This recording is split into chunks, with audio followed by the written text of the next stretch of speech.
Hey everybody, my name is Marcus, and in this video I will show you a simple way how you can easily change the background color in Wix. So what you want to do is when I'm going to be here in my bear snake whatever, and I want to click on background, and then you're going to select color here.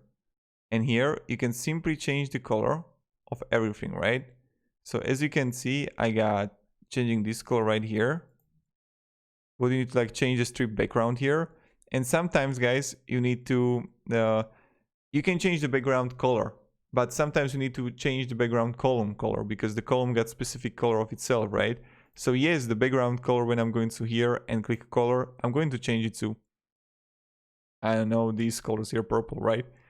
But I'm not going to change these, right? So you need to change the strip background.